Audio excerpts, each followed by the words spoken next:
Дайте тон, хора.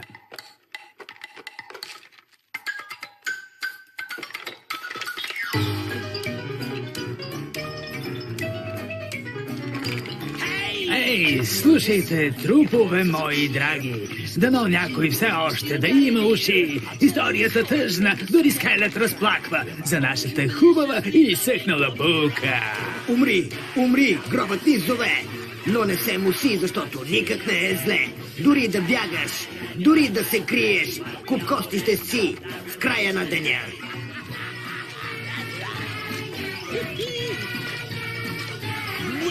Нашето момиче най-знойната била, но загадъчен странник пристигнал в града.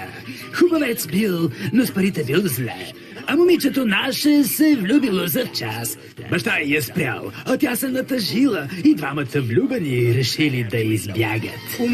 Умри, гробът ни зове. Но не се муси, защото никак не е зле. Дори да бягаш, дори да се криеш, куп кости ще си в края на деня.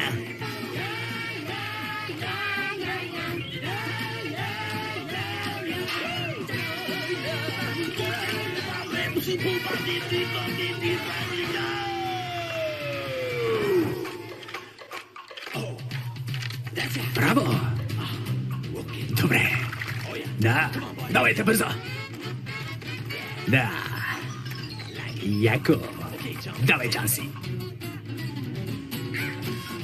Да. О, да. Да.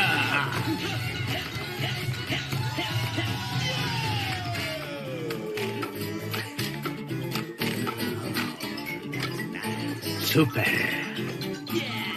Планирали своята среща посред нощ. Никой не знаел за тяхната тайна. Булчинската рокля на мама взела тя. Друго не трябва, ако има любов. Може би няколко дреболи, семейните бижута и златни лъжици. На гробището под стария дъв в мрачната нощ в 3 без 15. Готова била тя, но къде бил той? И... Тя чакала.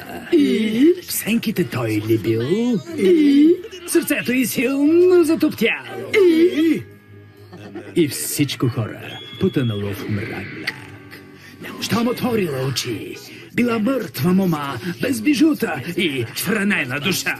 И заклела се там под онова дърво. Да чака сродната душа да я освободи. Се чакала мъж да й предложи годеж. И ето, че яви се чудния младеж. Заклели се във вярност до гроб. А това е историята на булката ни труп.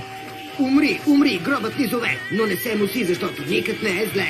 Дори да бягаш, дори да се криеш, куп кости ще си в края на деня. Да.